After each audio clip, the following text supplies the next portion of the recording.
Bienvenidas, bienvenidos, todes. Estamos aquí en otro seminario del Instituto de Investigaciones Filosóficas, de SADAF y del CONICET.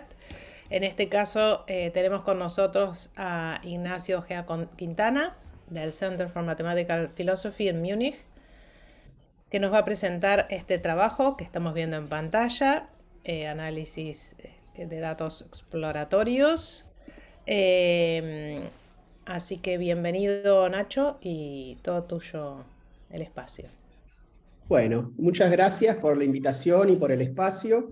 Este es un trabajo bueno, está más o menos pulido, ay, pero, pero que siempre invita a comentarios y cosas, así que voy a empezar. Ahí, sí. Este es el plan para lo que... Uy, ¿qué está pasando? Bueno, hago clic así. Este es el plan para lo que tengo para decir hoy. Espero llegar, así que vamos viendo. La presentación, como ven, está en inglés, así que va a ser como medio mixto. Voy a ver qué puedo hacer de hablar en español y que ustedes lean en inglés. Vamos a trabajar con eso. La primera parte tiene, si se quiere, un arco dramático la presentación. Empiezo presentando cierta tensión entre lo que se llama Exploratory Data Analysis, EDA, o sea, el análisis de datos exploratorio y el análisis de datos confirmatorio, que hay cierta tensión fundamental ahí. Después voy a explicar qué es el análisis de datos exploratorio, por ahí dando algunos ejemplos, porque esta es una cosa con la que vengo trabajando ya hace unos años. Después voy a volver a la relación entre el análisis de datos exploratorio, que parte de la idea es que el análisis de datos exploratorio está relacionado con lo que sería el contexto de descubrimiento dentro de lo que es la ciencia de datos, y el análisis de datos confirmatorio, que tiene más que ver con el contexto de justificación dentro de la ciencia de datos. La idea, digamos, la principal contribución básicamente es la idea de que, contra lo que a veces tradicionalmente se concibe como una distinción muy determinada entre lo que es el contexto de descubrimiento y el contexto de justificación, en lo que es la disciplina de análisis de datos y de la ciencia de datos, ese corte entre descubrimiento y justificación es condicional en el tipo de circunstancia y el tipo de datos en que nos encontramos.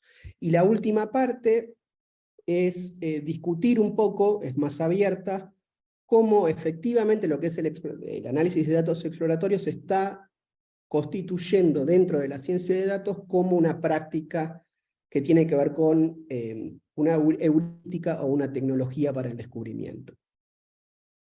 Bien, este es el setup. Bueno, primero lo obvio, es medio cliché, pero hay que decirlo.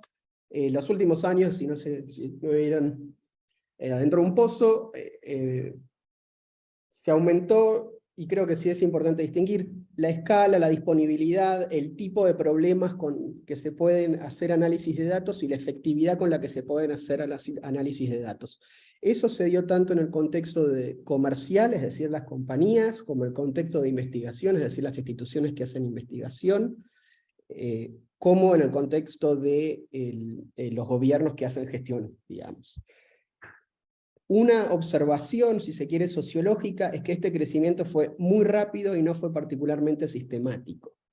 Por lo menos ese es mi juicio sobre cómo estuvo avanzando esto. Eso deja bastantes preguntas filosóficas abiertas respecto de esta cuestión. Una pregunta muy clásica, que es: ¿hay algún tipo de condiciones de éxito para lo que es la ciencia de datos y la ciencia de datos exploratoria en particular? ¿Es la ciencia de datos una ciencia? Creo que esa es una pregunta abierta. No es muy claro, personalmente, que sea una ciencia versus un conjunto de técnicas. Y más para tratar de lidiar con la pregunta más difícil, ¿hay algo filosóficamente nuevo en lo que es la ciencia de datos? Bueno, Un poco el objetivo de este, ¿se escucha bien? Sí. El objetivo de este trabajo es responder la última pregunta con un caso particular. Es, bueno, sí, hay algo de filosofía dentro de la ciencia de datos, metodológicamente. En particular, creo que nos informa un poco acerca de cuál es la relación entre lo que sería el contexto de descubrimiento y el contexto de justificación, y segundo, nos ayuda a empezar a pensar en tecnologías o heurísticas para el descubrimiento científico. Bien, entonces, había dicho que el primer arco narrativo, si se quiere, es la tensión entre el análisis de datos exploratorio y el análisis de datos confirmatorio.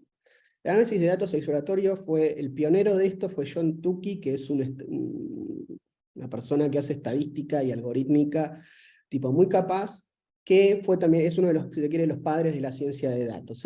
Entre otras cosas hizo, o sea, varios algoritmos muy piola, pero hizo los histogramas, los plots, que son muy famosos, se usan todos lados. Y el análisis de datos exploratorio efectivamente consiste en preprocesar los datos. Uno recibe los datos, los preprocesa, los resume y, si se quiere, explora para tratar de encontrar ciertos patrones en esos datos. El análisis confirmatorio de datos es otra cosa. El análisis confirmatorio de datos en general está relacionado con lo que es la validación de hipótesis y la robustez de las hipótesis. Entonces, las técnicas más usuales es que uno rechaza la hipótesis nula como evidencia de que hay un cierto efecto que está ocurriendo, o hace un análisis de regresiones, o hace un análisis de la varianza, o hace predicción, o hace ciertos experimentos. Entonces, como voy a desarrollar más adelante, efectivamente lo que uno hace en cada situación ideal, cuando hace análisis de datos confirmatorio, es que uno inicie el estudio con ciertas hipótesis en mente y despliegue el análisis de datos como para tratar, si se quiere, verificar o validar esas hipótesis, o falsificarlas, si se quiere. ¿Cuál es la tensión? La tensión intuitiva, si se quiere, entre estas dos áreas de lo que es el análisis de datos, es que uno es metodológicamente incorrecto cuando uno recibe una serie de datos. Por un lado, pretender usar los datos para una confirmación, y por otro lado, observar y explorar los datos antes. O sea, uno no puede usar los mismos datos para formular las hipótesis que uno quiere testear. Eso, bueno, no sé si eso es mi celular o es otro. Entonces, ¿por qué? Bueno, voy a ir más en detalle después, pero claramente hay cierto bias de confirmación, hay otros tipos de bias. Esto no sé si estoy tan contento con la terminología de Machine Learning, pero puede haber cierto tipo de overfitting. Si uno explora los datos y formula hipótesis a partir de esos datos, entonces es muy probable que las hipótesis que uno formule vayan a ser sobre caracterizando los datos, el dataset, los datos particulares que uno está observando, en vez de ser hipótesis que describen un fenómeno más general que van por sobre los datos que uno está observando en ese caso. ¿Cuál sería la conclusión de esta tensión? Bueno, el análisis de datos exploratorio es un lío. O sea, es muy desprolijo metodológicamente. Ese es el mejor escenario, y en el peor escenario es sencillamente metodológicamente incorrecto y problemático. Y ha habido gente en particular, como voy a hablar después dentro del área de psicología, que dice, hacer investigación en realidad tiene mucho más que ver con hacer análisis de datos confirmatorio, y hay que dejar la exploración de los datos afuera de la práctica científica. ¿Cuáles son los contrapuntos que quiero poner? Bueno, la tensión entre el descubrimiento que ocurre o que puede descubrir con el análisis de datos y la justificación que ocurre con la confirmación, el análisis confirmatorio de datos, es una función de cierto contexto de investigación en el que nos encontramos con ciertos tipos de datos con los que nos encontramos. En algunas circunstancias, la línea entre los dos contextos, entre el descubrimiento y la justificación, es clara y fuerte, y en otros no tanto. Bien. Sí, bueno, y eso otro que ya lo dije antes. Entonces, ese es como el primer punto de tensión que quiero desarrollar un poco. Antes de desarrollarlo más, tengo que decir un poco qué es el análisis exploratorio de datos. Voy a decir EDA porque si no es un trabalenguas esto, así que voy a decir EDA.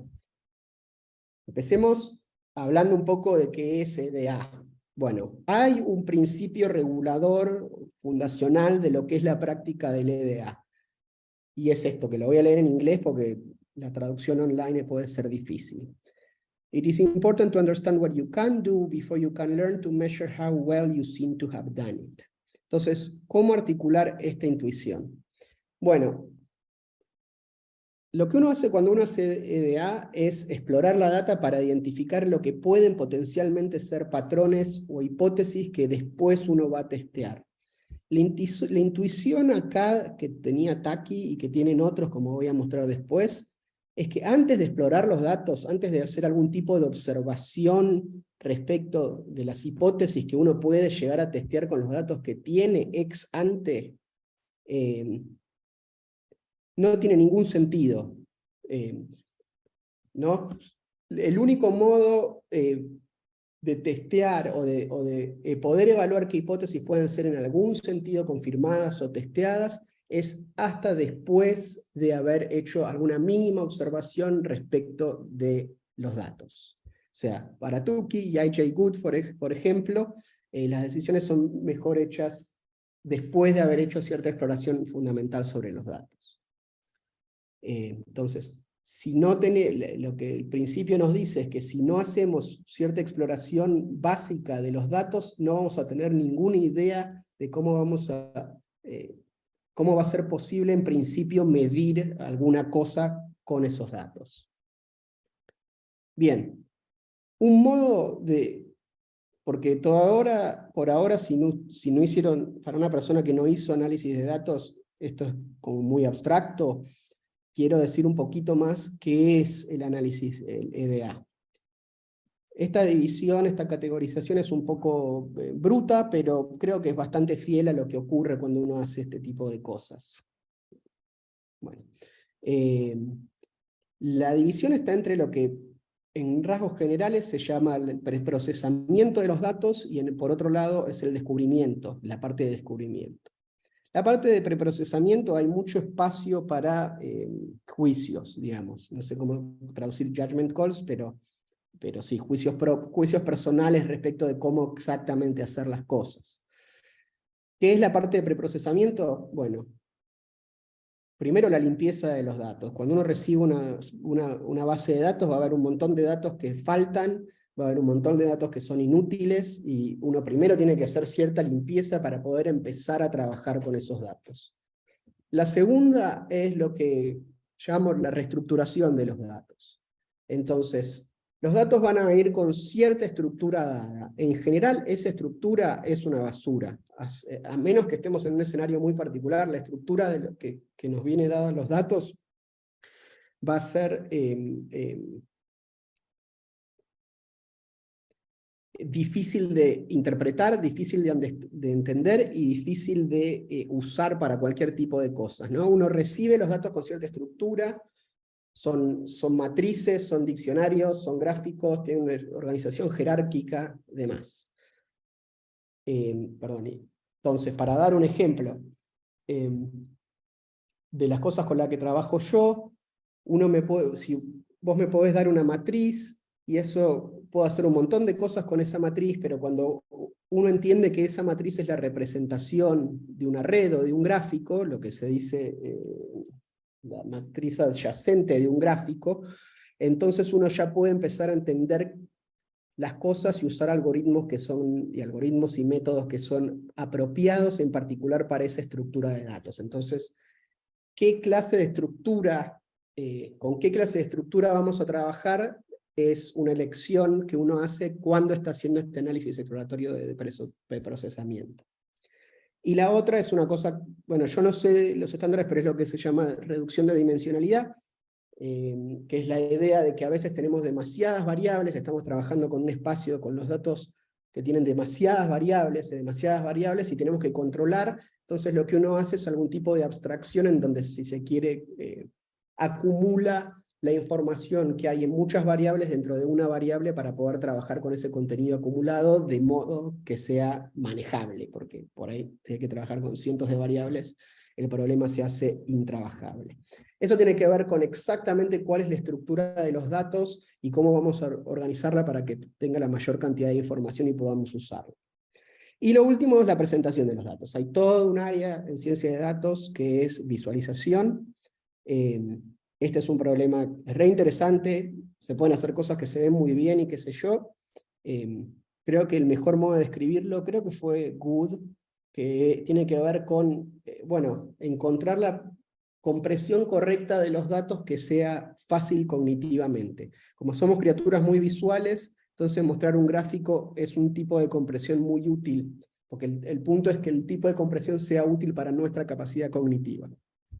Está lo que es la estadística descriptiva, bueno, decime cuál es el promedio, la varianza, cuál es la distribución que estamos observando y demás, o la parte de data visualización, que es un arte en sí mismo. Bueno, entonces esa es la parte de preprocesamiento. Por ahí importante para las personas que trabajan temas de experimentación es que el punto de preprocesamiento es particularmente relevante cuando estamos hablando de data que no fue obtenida por experimentación.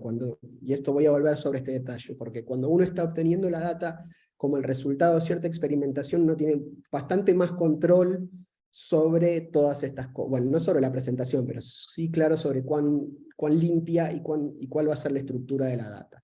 Pero hay muchos casos en donde eso no es el caso. Bien, ahora quiero moverme, como vamos de tiempo, está bien. Quiero moverme a la parte de descubrimiento. Dije que EDA es preprocesamiento y descubrimiento. Por ahí una pregunta filosófica básica es, bueno, ¿qué es lo que se está descubriendo cuando estoy hablando de descubrimiento?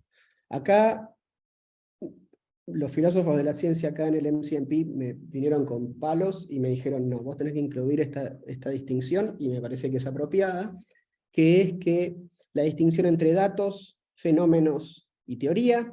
¿Cuál es la idea? Bueno, la idea es que los datos proveen evidencia por la presencia o ausencia de ciertos fenómenos, en particular los datos que tienen cierto patrón, o sea, la relación entre datos y fenómenos es una de evidencia. Fenómenos son, si se quiere, las regularidades en el mundo, relatively stable and general features of the world, which are potential objects of explanation and prediction by a general theory. Por supuesto, hay toda una discusión difícil sobre exactamente qué quieren decir con fenómena, pero quedémonos con la idea sencilla o intuitiva de que son, ¿no?, regularidades en la naturaleza. Y lo último son las hipótesis, que a veces también la teoría, digo que a veces las hipótesis están incluidas ahí, que es aquello que explica los fenómenos. Entonces esas son las tres, digamos, categorías y cuáles son el tipo de relaciones que tienen. Tal como lo veo, cuando la gente habla de descubrimiento, dice que el descubrimiento puede ser tanto de un patrón en los datos, como de cierto fenómeno, digamos, de cierto efecto, de cierta regularidad en la naturaleza. Tal droga tiene tal cura la depresión, o reduce los síntomas de la depresión, cosas así, como de las teorías, ¿no? De descubrimiento de teorías y de grandes ideas. Entonces, cualquiera de los tres puede ser el objeto de descubrimiento cuando uno habla de descubrimiento en ciencia, para mí. En lo que es análisis de datos, me parece que tiene mucho más que ver con los patrones y quizás con los fenómenos. ¿Qué tenemos acá? Bien, entonces, ahora tenemos, el arco es cierta tensión entre el descubrimiento y la confirmación, EDA y CDA, que es que uno no puede usar los datos para formular hipótesis y para testearlas, porque eso introduce cierto bias. El segundo punto fue empezar a hablar de EDA y decir, bueno, tiene un principio organizador, que es que uno no puede testear las hipótesis si no hace al menos cierta exploración ex ante de cuál es la base. Después la distinción entre preprocesamiento y descubrimiento. Voy a hablar sobre descubrimiento al final, así que lo voy a dejar un poquito para el final, pero como quería decir algunas cositas acá, que ya lo dije. Hay una categoría, si se quiere, intermedia en filosofía de la física, en particular entre patrones de datos y modelos de datos, entre patrones de datos y fenómenos que son los data models, que por ahí no me quiero meter mucho en eso todavía, pero puede ayudar. Y que en general, cuando uno habla de descubrimiento en el análisis exploratorio de datos, lo que uno está haciendo es tratar de hacer de ganar cierta profundidad en la explicación de los fenómenos, digamos. Entonces lo que uno hace son cosas, digamos, una caracterización más refinada de por qué pasan las cosas que pasan.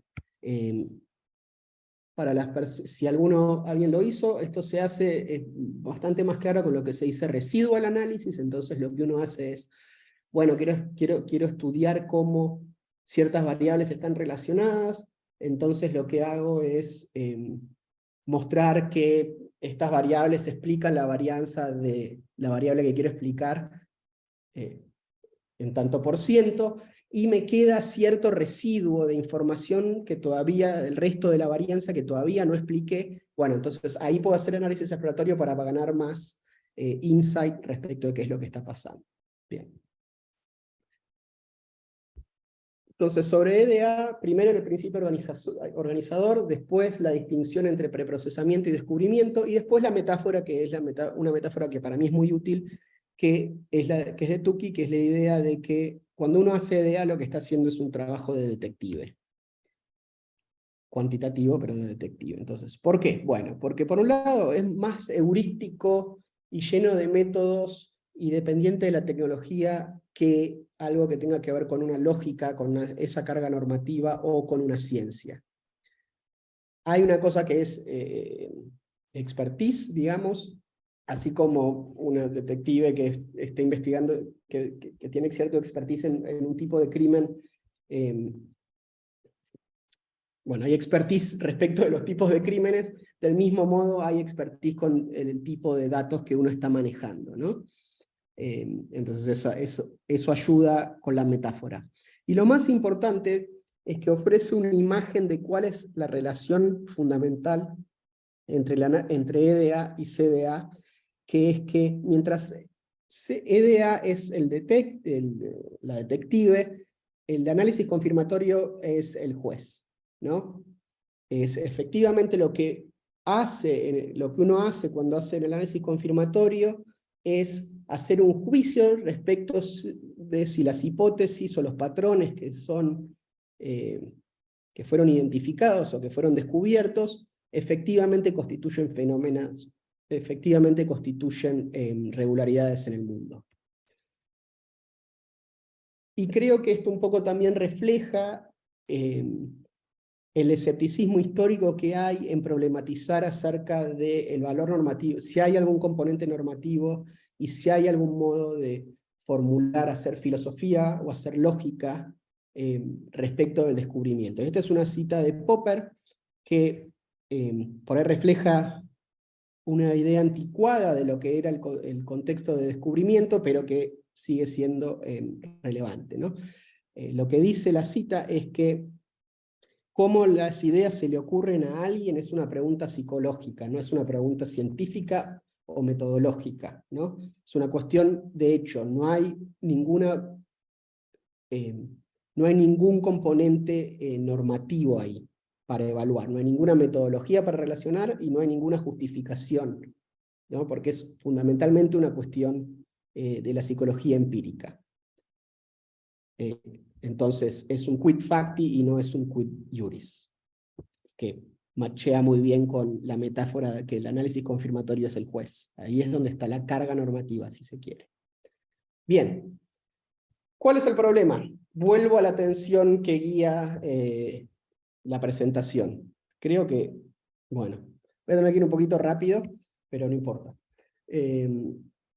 Lo primero para decir es que es mucho más divertido hacer descubrimiento que hacer ciencia normal y confirmación, ¿no? Eso es simplemente una cita de Wood que refleja eso y habla un poco peyorativamente de las personas que hacen confirmación o que creen que cuando uno está haciendo análisis de datos lo que tiene que concentrarse es en confirmación. Uy. Sign in, no sé qué pasó. ¿Hola? Bueno, sí. Pero esto es un problema. Y acá uso la cita que es muy famosa: if you torture the data long enough, it will confess to anything. ¿No? Esa es una metáfora bien conocida de que uno puede hacer lo que quiere con los datos. ¿No? Y efectivamente, sí, continuando con la metáfora de Tukey, un juez o jueza no va a permitir que los datos, o sea, un testimonio forzado por tortura no es un buen testimonio, ¿no? Esta es la idea que estamos trabajando. También está el tema de que si organizamos los principios de la práctica científica en exceso con respecto al descubrimiento, lo que vamos a tener es un montón de descubrimientos de fenómenos espurios, ¿no? No sé si esa metáfora de los police detectives termina de funcionar, pero si hay demasiados detectives, efectivamente lo que muy probable ocurra es que va a haber demasiadas acusaciones de crimen y va a haber pocos jueces para poner inocencia. ¿De qué estoy hablando acá? Estoy hablando de la crisis de reproducibilidad. La crisis de reproducibilidad es bastante compleja, hay problemas de hacer las cuentas mal, hay fraude, hay biases en los incentivos y demás, pero creo que la idea de que lo que hay es un exceso de la práctica de descubrimiento está. Un ejemplo del descubrimiento hecho mal, que se puede explicar en 2 minutos, es el p-hacking. El p-hacking es la idea de que si uno solo le pagan por publicar resultados positivos, cuando uno recibe una base de datos, es muy fácil encontrar una correlación positiva con significancia estadística entre variables, si no especifico las variables que voy a estudiar antes de ver los datos. Porque cuando los datos son muy grandes, sí vamos a encontrar ciertas correlaciones estadísticamente significativas entre las variables. Es muy fácil, van a aparecer y aparecen por todos lados. Lo que es difícil es formular antes y decir, estas variables están relacionadas de este modo, voy a mirar a los datos y chequear si están relacionadas con significancia estadística. Entonces, esto es un ejemplo claro y bastante sencillo de lo que es hacer mal la exploración, porque siempre uno va a encontrar ciertas correlaciones. Bien.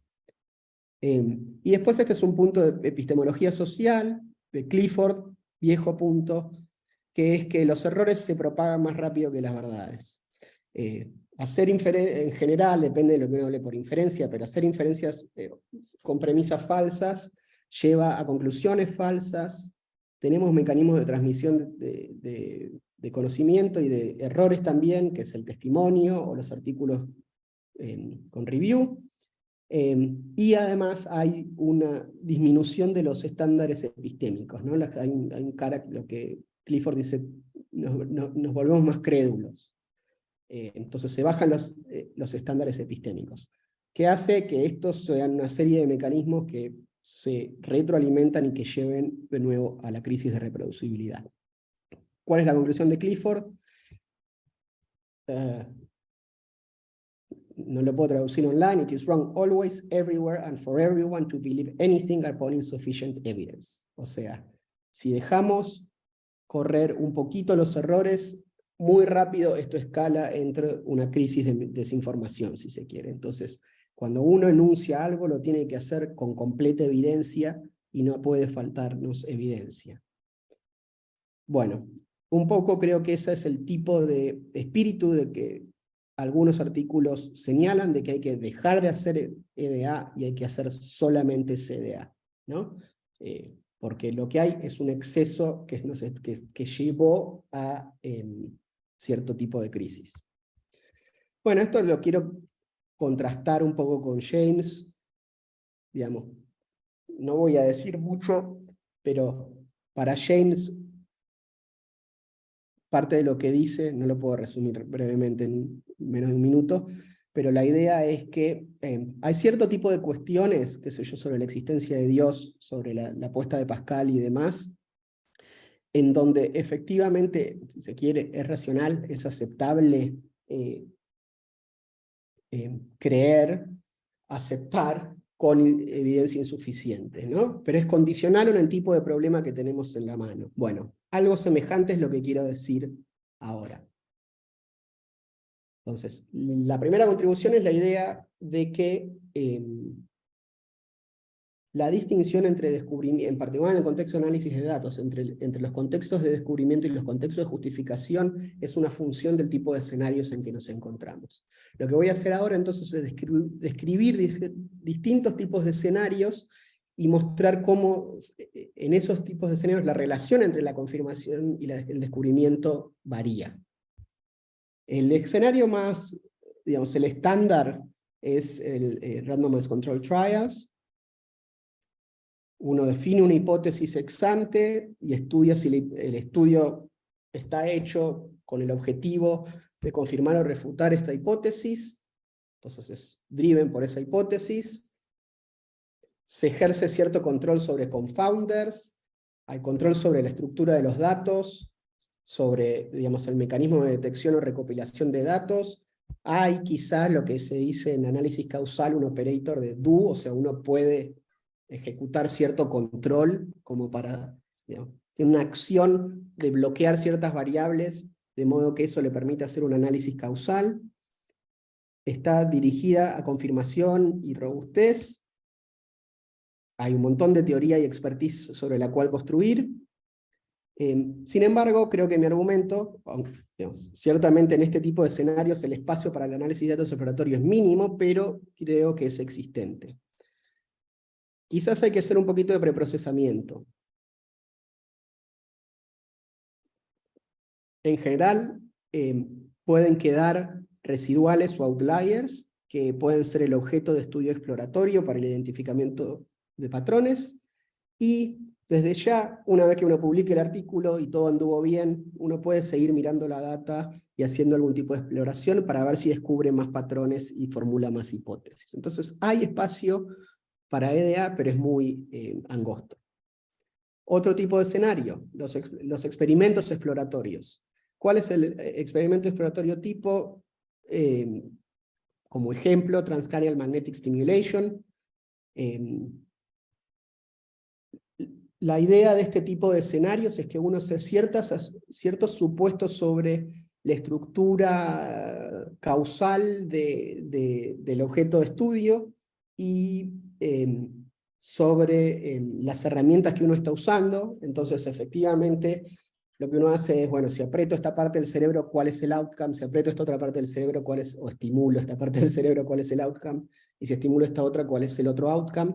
No es claramente llevado por las hipótesis, porque quizás las hipótesis son bien generales, o el conjunto de hipótesis es bien grande, entonces no estamos en el gold standard de antes, que era más restricto. Sigue habiendo cierto control, hay un diseño experimental, hay control sobre cuáles son las variables más relevantes, cuál va a ser la estructura de datos, etc. Y en general hay un operador de do, que es un operador causal. Está orientado al descubrimiento de relaciones causales y correlacionales, y hay teoría. Bueno, la idea ahora, nos estamos moviendo hacia el mundo donde hay más y más EDA y menos CDA, es que hay más espacio para la exploración, puede haber preprocesamiento, y el descubrimiento se puede ejecutar más. Este es otro tipo de escenarios que ya diría es borderline científico, no sé cuán científico es, pero bueno, es científico. Cuando la data es dada, los datos son dados, no son el resultado de un contexto de experimentación. ¿Qué estoy hablando? Bueno, uno hace un análisis de datos sobre los patrones de citación, el consumo, el uso de redes sociales, la salud, etc. Los datos son dados, no son resultado de una experimentación en particular. Pero Entonces, no hay ninguno o muy poco o solo parcial control sobre cómo se generan los datos. En general no hay un operador de DO porque no es un experimento, pero los datos siguen siendo relativamente confiables, suficientemente largos y inclusive quizás se pueda reproducir. Hay expertise, hay teoría. Bueno, acá ya vemos que la relación entre el análisis exploratorio y el análisis confirmatorio es cada vez más junta. Inevitablemente, como los datos son dados, va a haber un preprocesamiento de los datos que es necesario para inclusive hacer cualquier tipo de investigación. Uno puede hacer análisis de significancia estadística, perdón por el vocabulario, hago lo que puedo, pero uno tiene que hacer las hipótesis antes. En general la metodología indica que lo que hay que hacer es preregistrar las hipótesis, ¿no? De nuevo continúa con la atención de antes. Y en general lo que se puede hacer es usar los datos también para hacer algún tipo de descubrimiento. El otro escenario es cuando los datos son malos, si se quiere. ¿Por qué son malos los datos? Pueden ser muchas cosas. Por ejemplo, yo estuve trabajando con temas de protestas o el tema del COVID. Bueno, en particular el COVID es una cosa que pasa una vez por siglo. No lo podés reproducir al COVID. Podés estudiar otras, pero no es lo mismo, las circunstancias no son las mismas y qué sé yo. Entonces tenés ya una restricción en la reproducibilidad del problema. Los datos pueden ser limitados en muchísimas maneras. En biología, la explosión cámbrica, no sé cómo se dice esto. O por ejemplo, estuve en Australia hace poquito y Kim Serelny trabaja mucho ahí lo que es antropología filosófica, pero sí, antropología sobre el origen de la humanidad. No tenemos los datos tienen un montón de agujeros, son confusos y qué sé yo. Entonces el tipo de datos que tenemos es muy complicado. Prácticamente hay muy poco control sobre qué generó los datos, no hay ningún operador causal, hay diferentes niveles de recursos teóricos, ya termino, y demás. Lo más importante es que los datos son muy unreliable, y en este caso me parece que cuando uno trabaja con este tipo de problemas, inevitablemente la fase de descubrimiento y la fase de la justificación tienen que venir juntas, ¿no? En particular porque no es posible hacer otro tipo de experimento para hacer un análisis confirmatorio. Muchas de las cosas sí tienen que ver con la teoría, con presupuestos teóricos que uno está usando para poder tratar de explicar los datos que tiene. Pero inevitablemente el análisis confirmatorio y el análisis exploratorio van a estar muy conectados. Es muy difícil hacer algo confirmatorio. Si uno en particular llama confirmatorio lo que estuve refiriéndome a análisis confirmatorio, que es hacer un análisis de significancia estadística. Eso no ocurre sencillamente en muchos de estos casos. Y mucho de lo que hay que hacer es una serie de, si se quiere, estudios observacionales y hacer exploración. Y bueno, también está la situación de Big Data Sets. Hay un modo, pero no estoy totalmente convencido.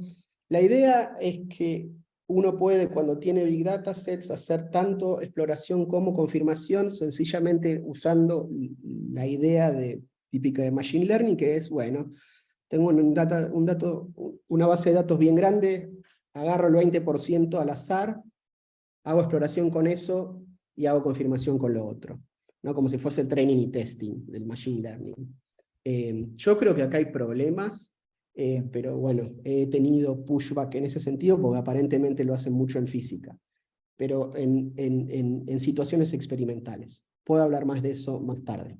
Entonces, ¿qué es lo que estoy tratando de argumentar? Que es que la separación entre el descubrimiento y la justificación no es una función del tipo de escenarios en los que nos encontramos. No puede ser una cosa incondicional o principalista, digamos. hay modos de describir los escenarios, caracterizándolos por el tipo de pregunta que uno se está haciendo, el nivel de control que uno tiene sobre los datos, el tipo de datos, la calidad de los datos, etc. Eso no quita que si uno quiere evitar cosas como la crisis de reproducibilidad, en psicología social en particular, uno pueda ejercer estándares más estrictos para la exploración y hacer más. Lo que pasa es que eso tiene que estar circunscripto al tipo de pregunta que uno se está haciendo y a la disponibilidad de los datos que tiene, porque hay otros escenarios en donde uno no tiene esos recursos. Bueno, eso no sé si termina de importar. Bueno, y sí creo que es importante, porque de nuevo, recordemos que parte de lo que estoy tratando de hacer es ver si hay algo filosóficamente importante o interesante en la ciencia de datos, que es que parte del motivo por el cual llego a esta conclusión es porque estoy tratando de pensar en la ciencia de datos en sentido general, ¿no? Considerando distintos tipos de datos y demás. Bueno, no sé cuánto tiempo tengo. Si querés todavía 10 minutos más, podés darle, como vos Bueno, quieras, lo que bárbaro. vos quieras. Bueno, bárbaro, bárbaro. Entonces, esa es como la primera contribución, digamos, o que, de nuevo, la idea es ahí tratar de incrementar nuestro entendimiento sobre cuál es el mejor modo de pensar entre las prácticas de descubrimiento y las prácticas de justificación. Y la otra tiene que ver con hablar, por ahí un poco vagamente y en general, sobre las heurísticas para el descubrimiento. Creo que es un tema bastante interesante, pero que es difícil tener rigor filosófico, si se quiere. Bueno, lo primero es volver a la pregunta por la normatividad, ¿no? Para Popper y para otros y por mucho tiempo, el motivo por el cual la investigación sobre el descubrimiento es caduca es porque tiene poco o ningún valor normativo, ¿no? Hay pocos de iure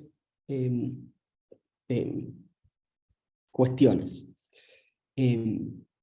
Eso creo que en parte tiene que ver con el modo de concepción de cómo a Einstein se le ocurrió lo que se le ocurrió. Entonces es restringir la pregunta del descubrimiento a la pregunta de la psicología empírica, y entonces en ese caso no es interesante, si se quiere, para la gente que hace lógica o filosofía de las ciencias. Hay una tradición que ya tiene bastantes años, 50 años, que defiende la idea de que hay una lógica del descubrimiento. Así como hay una lógica de la justificación, si se quiere, hay una lógica del descubrimiento. Y en particular, está la defensa en la literatura de varias personas de que hay modos de hacer descubrimiento que son normativamente correctos y otros que no, ¿no? Que hay un componente normativo a la práctica de descubrimiento. Yo soy medio vago. Yo quiero evitar eso porque no sabría ni cómo empezar a pensar en eso sistemáticamente por ahora. Y creo que, sin embargo, podemos progresar respecto de la cuestión sobre descubrimiento sin tener que responder la pregunta normativa difícil. Entonces, me parece que estoy tratando acá de ser más pragmático y de seguir a Tukey en este sentido. Descubrimiento tiene, si se quiere, el mismo carácter normativo que la práctica de detective tiene. Un modo de decir eso es decir que lo que hay es no lógicas de descubrimiento, pero heurísticas de descubrimiento. Bueno, no sé si me termina de convencer la metáfora de heurísticas, pero bueno, las heurísticas son probabilísticas, son sugestivas, no son demostrativas, no hay una prueba, ¿no? Uno no puede generar bueno, ahora voy a volver a eso, pero en principio no hay una serie finita de pasos, es decir, un algoritmo que nos permite el descubrimiento de nuevas cosas. Vamos a volver. Tal como lo veo, la práctica de descubrimiento es más una técnica que una episteme, ¿no? No tiene que ver con conocimiento, sino tiene que ver con una técnica o una tecnología. Esta pregunta es interesantísima, en particular lo que pasaron las últimas 2-3 semanas o 2 meses, para los que no saben. Puede ser el descubrimiento automatizado. Voy a decir una o dos cositas, pero no tiene que ver. Bueno, yo creo, por lo que vengo pensando, pero de nuevo es una pregunta abierta, seguro cuando estamos hablando de patrones en los datos, no tan claro cuando estamos hablando de regularidades en el mundo, y no creo que algo así pueda ser con respecto a teorías o ideas científicas, si se quiere. Sin embargo, aparentemente ha habido algún progreso en lo que son las ciencias a priori. Solo para mencionar dos cosas, para la gente que esté interesada, Lean es un lenguaje / programa para, por un lado, chequear pruebas, demostraciones en matemática, y por otro lado, también se usa un poquito, no tanto, para prácticas de descubrimiento, ¿no? De tratar de demostrar cosas nuevas usando Lean. El más llamativo, y esto es como pop, pero bueno, es Alpha Tensor. Tendrá 1 mes y medio. De nuevo, DeepMind lo que hizo es armar una inteligencia artificial o un algoritmo que lo que le permite es descubrir algoritmos, y en particular algoritmos de multiplicación de matrices. Entonces, automatizaron el descubrimiento de algoritmos de multiplicación de matrices. Hay toda una discusión y hay un detalle, porque 2 semanas después un ser humano mejoró eso, pero efectivamente lo que lograron es mejorar la performance humana, que llegaba a 50, 60 años, encontrando un algoritmo mejor, y después otra persona agarró, miró lo que había pasado, tuvo un insight y mejoró todavía más. Pero bueno, hay un camino de automatización de ciertos objetos de descubrimiento. En particular, el objeto de descubrimiento ahora son algoritmos. No estamos en las, si se quiere, ciencias independientes de la experiencia. Esta es una pregunta súper interesante, pero que no la tengo suficientemente pensada, si se quiere. Me parece que hay espacio para pensar en eso más claramente. Creo que lo mejor que podemos hacer es tratar de pensar un poco en qué principios ordenan el descubrimiento, ¿no? Y por ahí hay algo normativo. ¿Por qué? Porque los métodos particulares, si uno habla no sé, hay tanta tecnología hoy dando vuelta conceptual que es medio difícil de reducirlo, pero ahora cosas con redes neuronales o modelos de ensamble o support vector o demás, todas estas cosas nuevas que están pasando van a estar cambiando continuamente y mejorándose continuamente. Me parece que el mejor modo es tratar de pensar de nuevo en principios ordenadores del descubrimiento. Por lo que estuve viendo en la literatura, creo que hay tres principios ordenadores. Uno es tener el objetivo de la explicatividad. O sea, lo que estamos tratando de descubrir son lo que sea, pero que termina con una teoría que lo explique. Puede ser una teoría que explica, pero en fin, tiene que ver con la explicatividad. Lo segundo es racionalidad meta-level o tipo 2 de Wood. Y después voy a enfatizar lo de concentrarnos en lo que está en el borde de lo que todavía podemos explicar. Entonces, esto va muy rápido. La idea es que lo que hay que buscar son patrones en los datos que podemos explicar. Esta observación de Wood me pareció interesante, que es que cuando uno mira unos datos, y esto me ha pasado, a veces los datos se ordenan de cierto modo y uno puede estudiar ciertas correlaciones y qué sé yo, y observa cierto patrón, y a veces ese patrón es como que no intuye uno ninguna explicación para ese patrón, cuando en otros casos emerge un patrón que uno descubre de explorar los datos, que uno dice, esto puede ser explicado de cierto modo u otro. No, o que uno tiene la intuición de que puede ser explicado. Entonces, no sé si eso aporta mucho, pero bueno.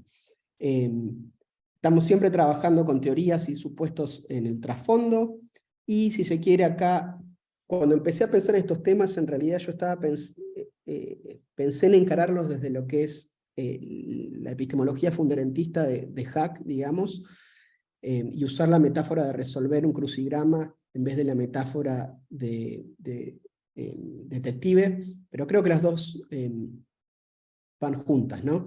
Cuando estamos pensando en descubrimiento, estamos pensando en explicación, y cuando estamos pensando en explicación, estamos pensando en teorías. Y después está la racionalidad tipo 2, que es la idea de que, ¿cómo puedo resumirlo? Siempre estamos operando con recursos limitados, y entonces cuando uno está tratando de hacer cierto descubrimiento o hacer cierta medición o testear cierta hipótesis, y uno está buscando eso, uno tiene que optimizar no solo por aquello que uno estima, digamos, tenga el mayor valor de explicatividad, sino también por por los recursos que uno tiene, ¿no? Sobre qué recursos uno tiene disponibles para hacer eso. Y bueno, y esto es una cosa, un modo de articular esta idea es que uno tiene que concentrarse en las hipótesis que tienen lo que Colin llama expected value of confirmation, que son las hipótesis que uno cree que es fácil, o sea, con los recursos disponibles, de refutar o confirmar. Voy a hacer esto un segundo. Esto no sé si es ese es mi celular. Voy a apagar esto. Y después está la frontera de lo que podemos explicar. Esto creo que lo señalan todos, ¿no? Ya hablé, Tukey habla en particular del refinamiento de nuestras caracterizaciones de los datos. Entonces uno puede encontrar una correlación entre dos variables, que decir la correlación es positiva, y eso aporta a nuestro entendimiento, pero mucho más aporta decir, bueno, esta es exactamente la ecuación que describe cómo estas dos cosas están relacionadas, ¿no? Que solo decir están positivamente correlacionadas. Lo mencioné antes, pero Good menciona lo que es el análisis de outliers y de residuales. A veces lo que hay es ruido, a veces lo que hay atrás de esos residuales es señal, entonces la idea es ir en busca de la señal. Kuhn famosamente describe la idea de que lo que lleva al cambio de teoría, al descubrimiento de nuevas teorías, son las anomalías, ¿no? Entonces de nuevo estamos en aquello que no podemos explicar. Laura Franklin Hall, por ejemplo, cuando habla de experimentos exploratorios, habla de lo que se llaman difference makers, que tiene que ver un poco con análisis causal, que es la idea de lo que uno tiene que, cuando uno hace un análisis un experimento exploratorio, que o sea, tiene cierto nivel de control sobre los mecanismos causales que están operando, lo que uno tiene que tratar de encontrar son los factores que antes no había visto, ¿no? Entonces uno va efectivamente poniendo el dedo en todos lados hasta tratar de encontrar cuáles son los difference makers. Entonces, el tercer principio ordenador es que siempre estamos tratando de empujar un poquito más y refinar un poquito más nuestro entendimiento de los datos. Bueno, creo que eso, a ver, sí, ya estoy. ¿Qué es lo que dije? Bueno, me parece que el EDA es importante que le prestemos atención y lo sistematicemos en particular porque la práctica de ciencia de datos está escalando y esto se hace sistemáticamente por todos lados.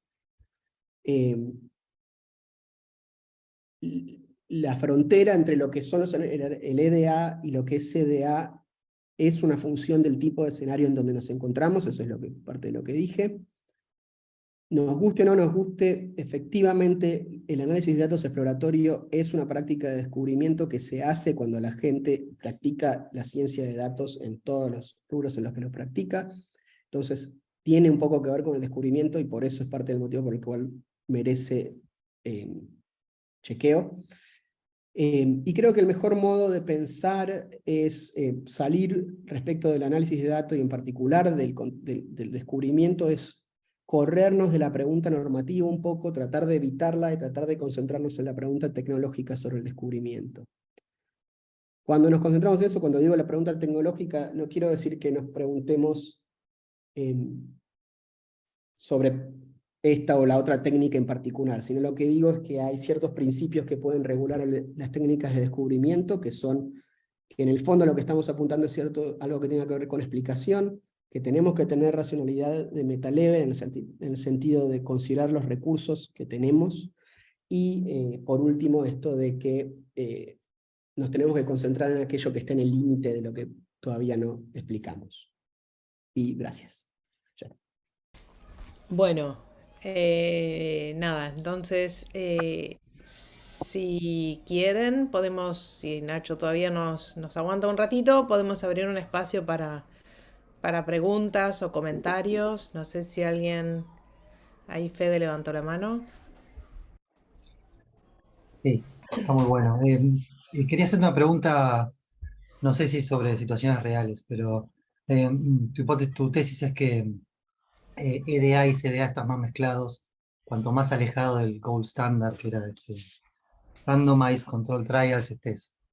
Y diste unos 4 escenarios, creo. Parecía un orden lineal, o sea, parecía que Sí, sí. cada uno estaba más cerca. Eh, y lo caracterizaste a este gold standard por una serie de mucho control en la generación de datos, tenés un duo operator, en fin, eh, muchos datos, ¿no? Quería saber si había modos de, modo de- o una situación posible es que haya dos escenarios y uno no sepa cuál está más cerca del gold Sí, standard y por lo tanto cuán útil va a ser el EDA. Quería saber si hay un modo de cuantificar este alejamiento en esos casos, de modo tal de ordenar linealmente a los escenarios. sí, gracias. El motivo por el que lo ordené linealmente no es porque crea que los escenarios están ordenados linealmente en ese sentido. Es fundamentalmente, de nuevo, una pregunta, un motivo de presentación o argumentativo. Queda claro que la relación entre EDA y CDA se desdibuja, queda más claro cuando uno lo presenta en el orden lineal. Efectivamente, en la práctica, el orden no es un orden lineal, hay muchos factores que están entrando en juego, muchas técnicas que están entrando en juego. Entonces, sí, tenés razón. O sea, no llegué. A ver. Es medio difícil tener una medida, digamos, una distancia, es medio imposible porque significaría tener una descripción exhaustiva de toda esta práctica en todas las dimensiones. Entonces es medio difícil hacerlo con todo ese nivel de detalle.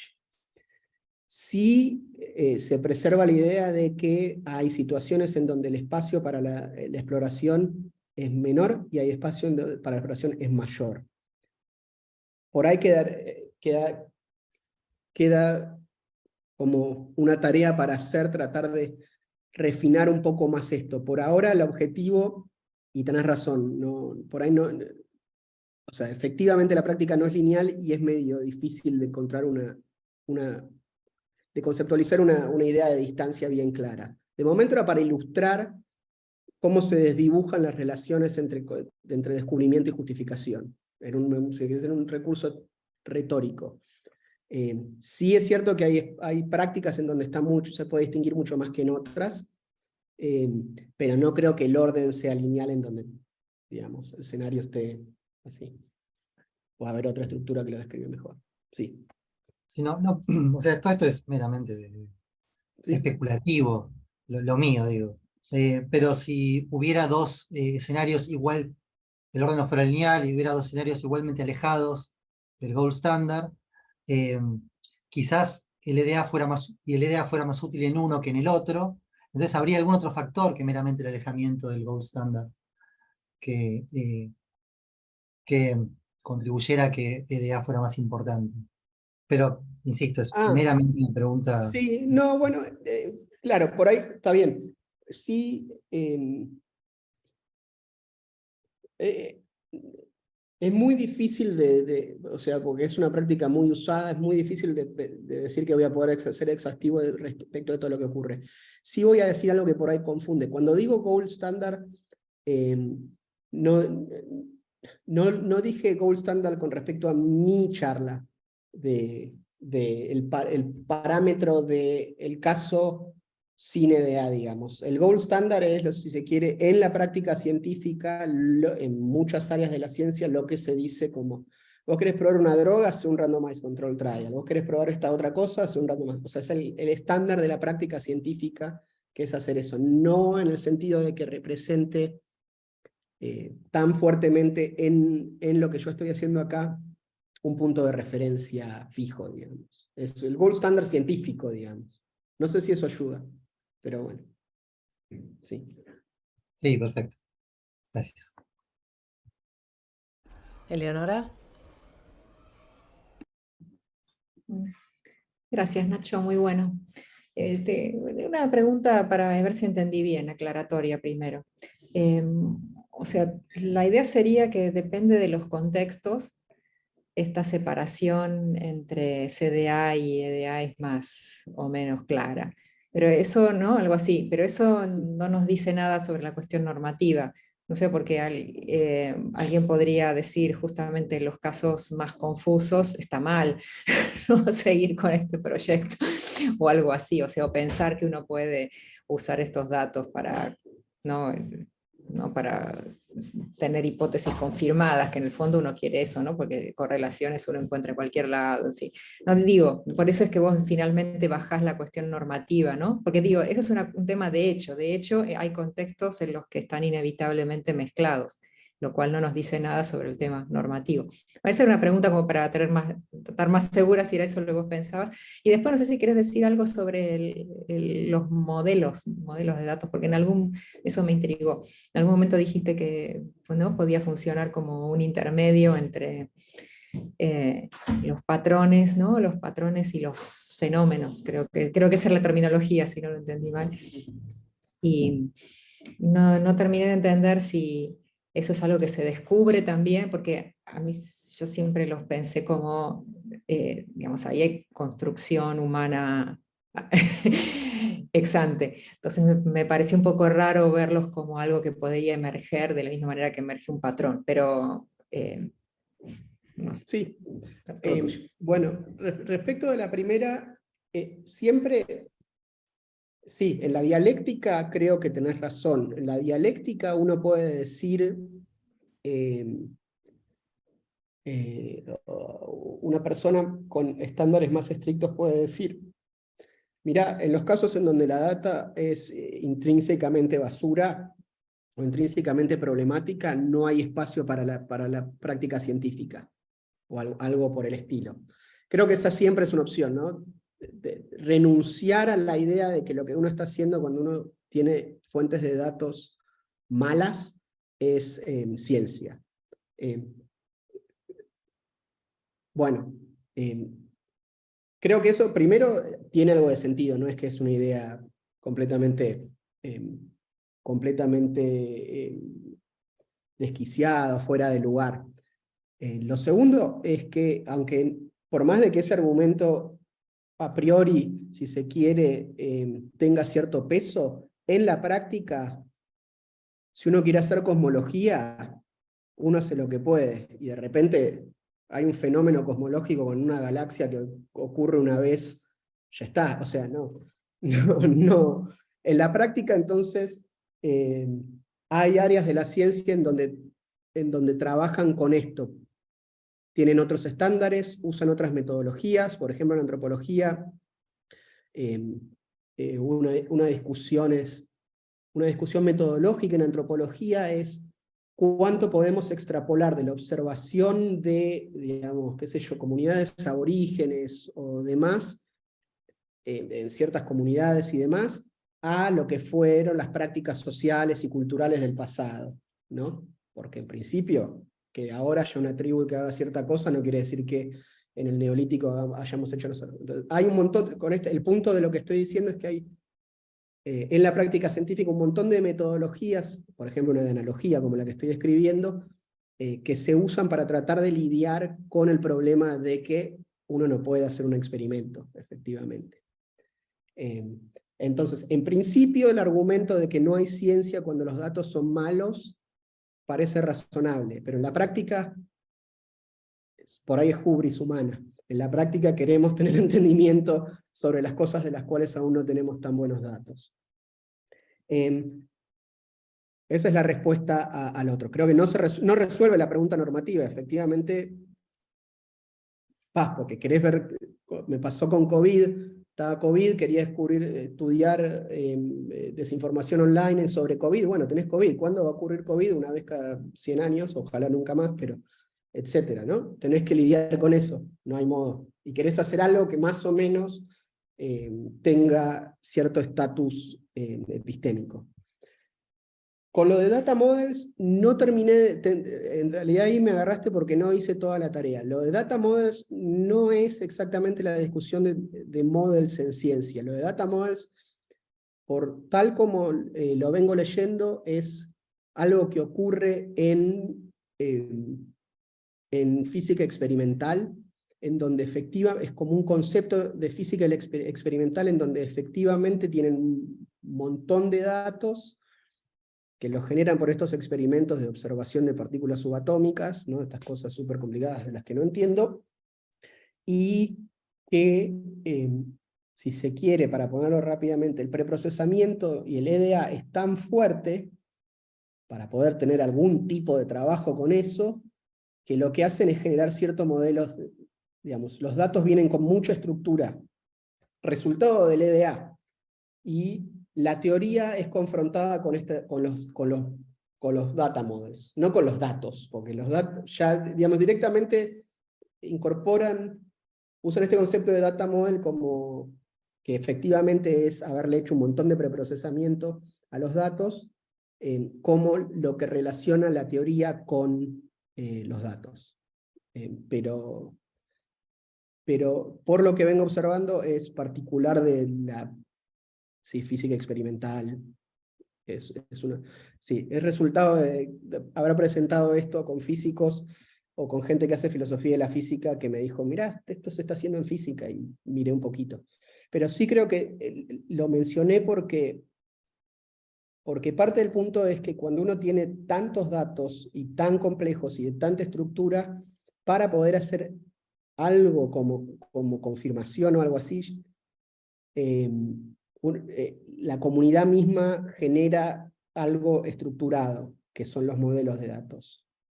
No es sencillamente un análisis, o sea, una cosa ya más compleja porque, bueno, están hablando de cosas que son difíciles. No sé si eso termina de ayudar. Sí, genial, gracias. Es muy idiosincrática la presentación sobre ciencia de datos en particular y filo de las ciencias, así que todo bien, sí, por ahí. Bueno, no sé si hay más preguntas. Yo tengo una pregunta como aclaratoria, una duda, que por ahí medio básica, pero me resultó como rara en un punto la metáfora detectivesca.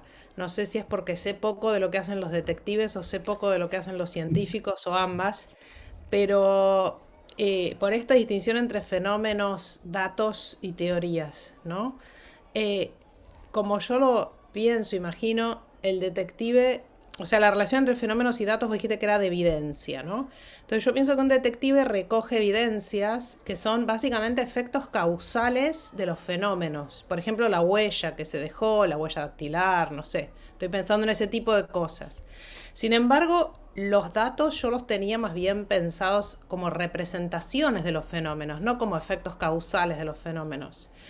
Y en la idea de representación hay una intervención altamente humana, digamos, en cuanto a, por todo esto que vos dijiste, incluso de limpiar los datos, de seleccionar los datos, sacar los datos malos, o sea, hay como un proceso de evaluación de qué cuenta como dato y qué no, que me parece muchísimo más intervenido humanamente que el mero indicio que encuentra un detective, que es efecto causal del fenómeno que está tratando de dilucidar. Entonces, en ese sentido, si uno es fundamentalista y deja muy lejos el mundo real, por ahí no tiene mucha importancia lo que estoy diciendo, lo deja más lejos y se queda más con los datos que con los fenómenos reales pero, digamos, me causó como inquietud esta idea de la relación entre dato y fenómenos, si es evidencial o es representacional o es en algún sentido más basada en alguna relación metafísica, digamos, real entre los fenómenos y los datos, como puede ser la causalidad. No sé si es muy básica la pregunta, pero bueno, me resulta extraño esto. No, sí, gracias. Está muy buena la pregunta. Estoy tratando de ver de cómo ofrecer una respuesta que tenga más o menos sentido. Empecemos por la primera. La idea es que yo quiero probar que X mató a Y, que esta persona mató a Y. Entonces, soy el detective. Entonces, ¿qué hago? ¿No? La jueza tiene que decidir si es culpable o no. Yo estoy haciendo la investigación. Entonces, parte de lo que puede ocurrir sí es lo que vos decís, pero efectivamente lo que hay, hay, hay evidencias o argumentos, si se quiere, que van a tener otras formas. ¿Qué sé yo? El acusado no tiene ninguna, se lo vio cerca y no tiene ninguna excusa, o sea, no tiene ningún, en la noche del asesinato, ¿no? No tiene tiene coartada. no tiene, esa es la palabra, perdón, no tiene coartada y se lo vio más o menos cerca. Hay un montón de cosas que ocurren que apuntan al hecho, o a lo que en este caso sería el fenómeno, la regularidad, el patrón que uno trata de descubrir en el mundo, eh, que, eh, que no son estrictamente como se encontró la huella, digamos, que se encontró la huella digital en el cuerpo de la víctima y es buena evidencia, digamos, pero hay un montón de cosas que, que se quiere estar en un terreno más vago. Ahora, hay una buena pregunta ahí que vos dijiste, ¿qué es un dato, digamos? Efectivamente hay algo ahí fundacional de qué es un dato y cuál es la relación entre datos y representación. Es muy difícil esa pregunta.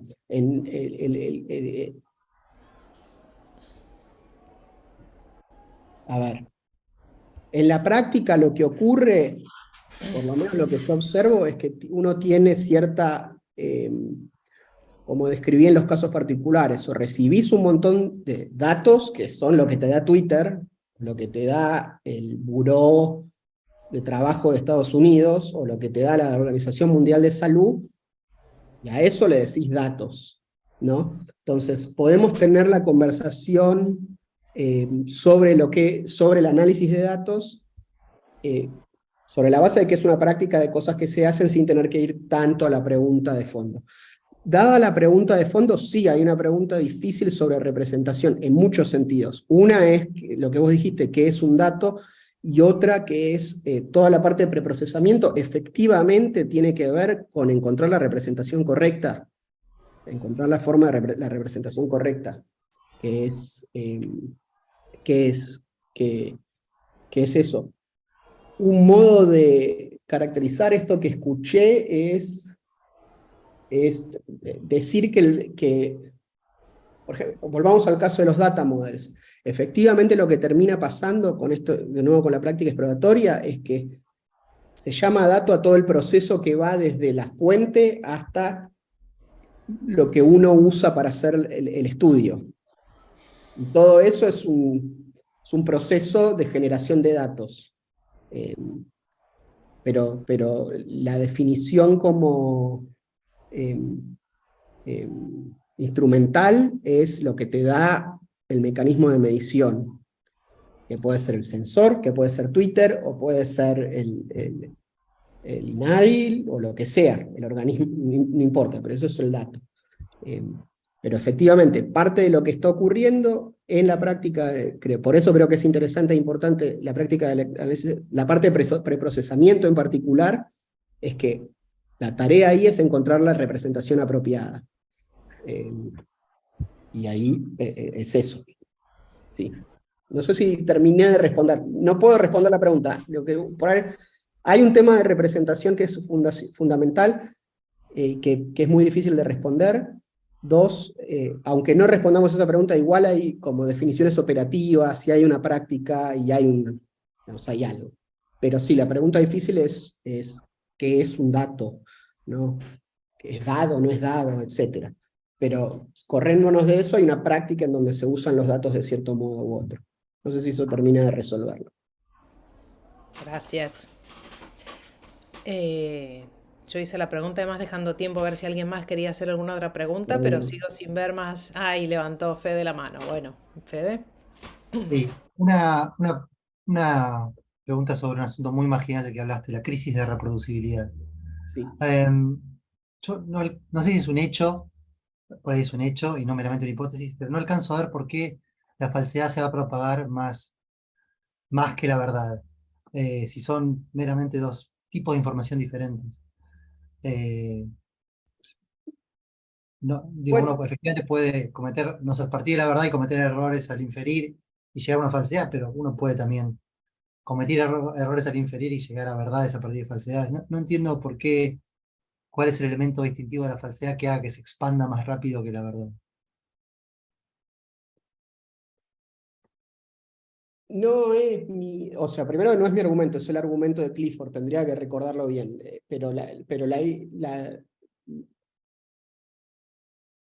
la idea, a ver, estoy tratando de pensar, es que si depende del error del que uno parta.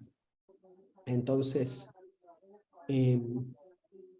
digamos, para poner un ejemplo ridículo, suponete que hay 3 artículos que publican que fumar cigarrillo no causa cáncer, porque no, porque lo probaron, controlaron por un montón de variables y no.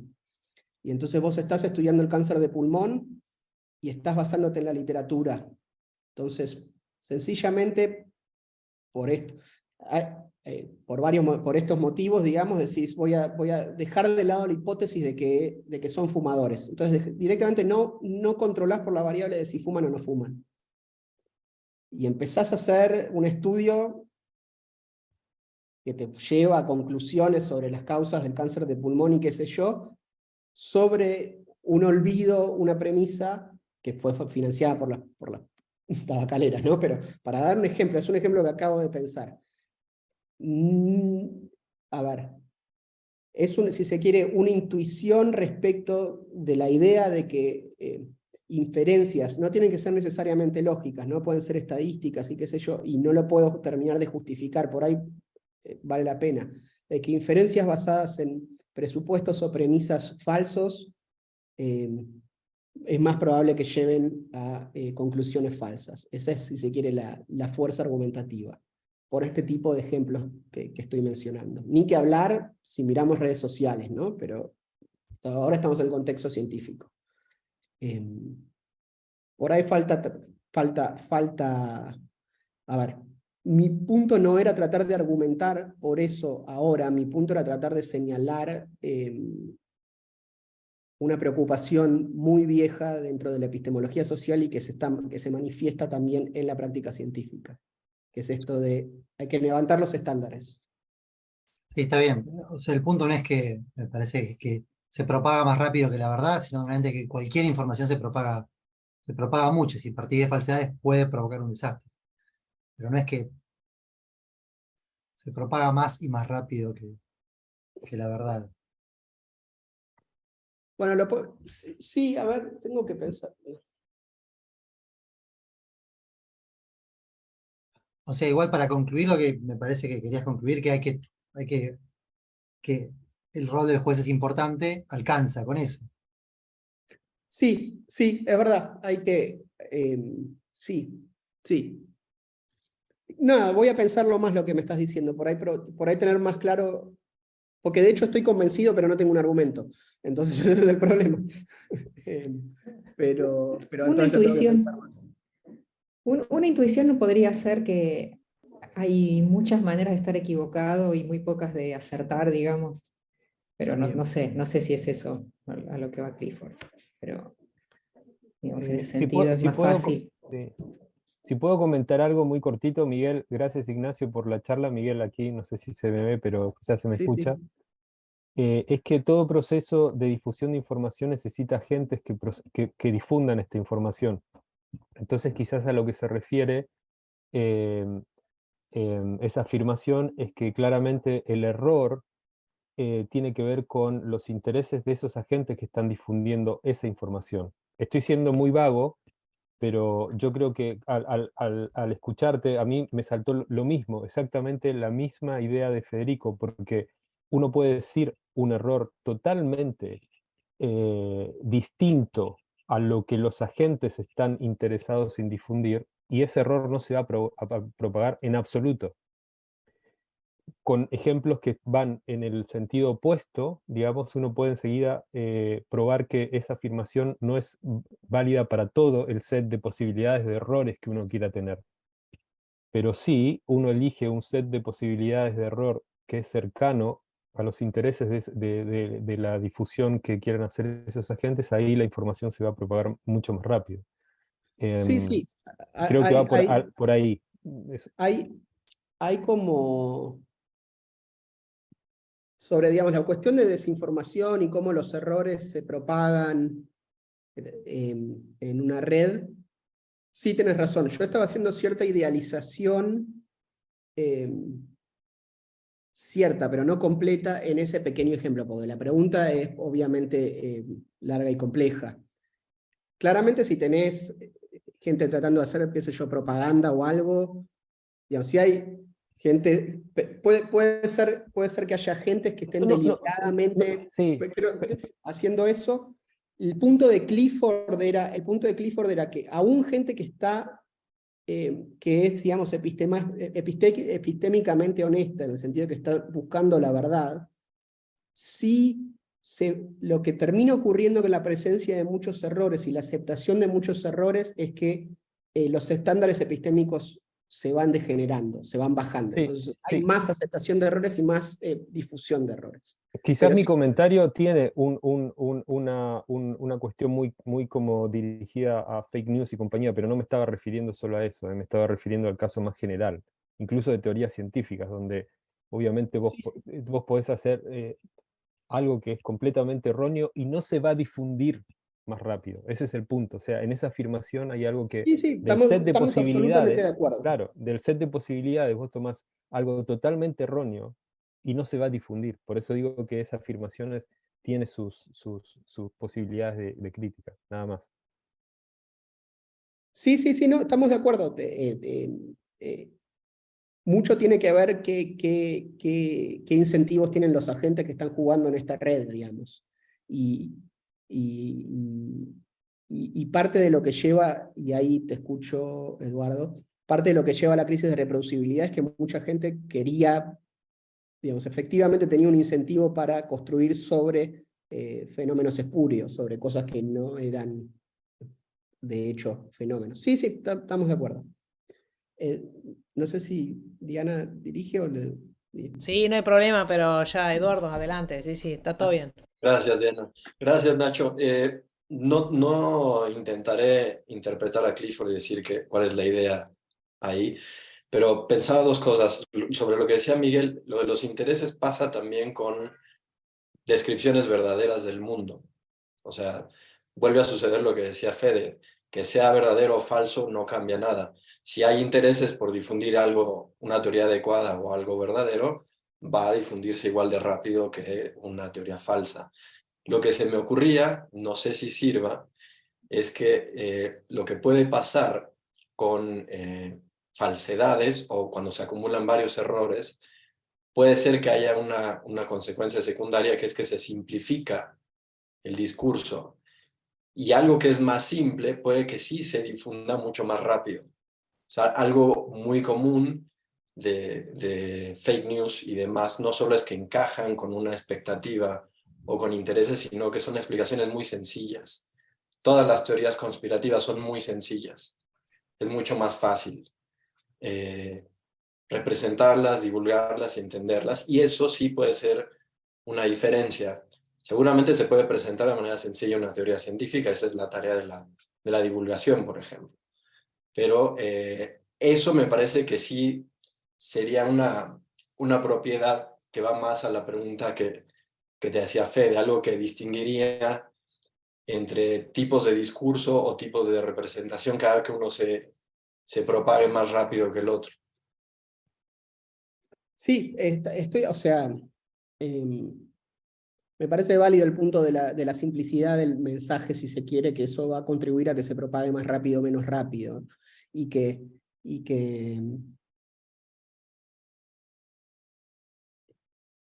es muy fácil encontrar, que también tiene que ver con el punto de Leonora, ¿no? Que es muy fácil encontrar un relato, una historia, una descripción que sea bien sencilla pero falsa, digamos. En general, la verdad suele ser compleja y difícil de transmitir. Digamos,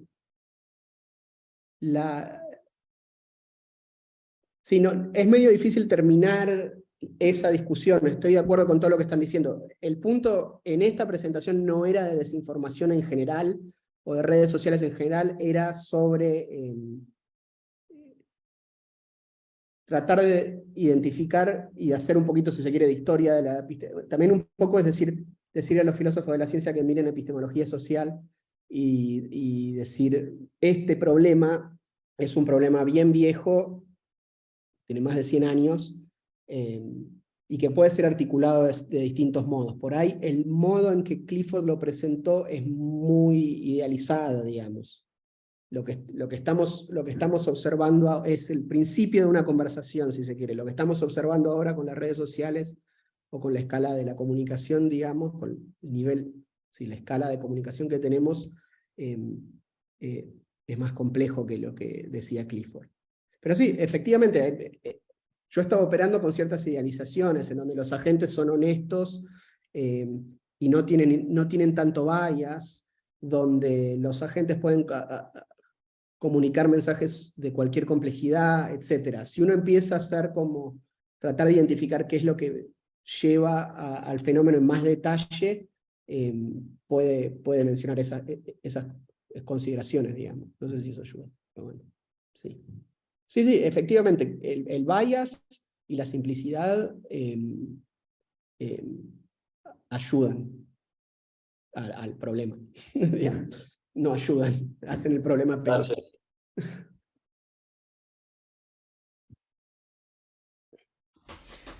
Bueno, muy bien. No veo más manos levantadas. No sé si alguien se quedó con algo más en el tintero. Pero bueno, muchísimas gracias, Nacho, por esta charla súper informativa y con un montón de ideas para seguir pensando. Así que en serio te agradecemos por haber participado y bueno, seguimos en contacto. Sí, seguimos en contacto. Sí, una cosa para mencionar es que yo no sé bien, digamos, una de las cosas que estoy tratando de hacer es tratar de pensar en lo que es la ciencia de datos independientemente de la pregunta de inteligencia artificial, y es medio aburrido, pero bueno, o sea, es mucho más divertido hablar de inteligencia artificial. Si yo hubiese reemplazado un montón de los términos por inteligencia artificial, hubiese tenido mucho más pochoclo, pero metodológicamente creo que es importante, porque la pregunta por inteligencia artificial, o sea, está sobreusado el término inteligencia artificial y ciencia de datos es como, me parece más relacionado directamente con filosofía de la ciencia, más restricto en la cantidad de métodos de los que estamos hablando. Y que hay otra conversación muy interesante sobre inteligencia artificial que tiene que ver, yo creo, con filosofía de la mente, en parte, ¿no? Por la parte de inteligencia. Pero, entonces esto es como filosofía de la tecnología de un tipo muy particular de tecnología. Ya. Sí. Bueno, muchas gracias. No sé si hay más cosas, pero...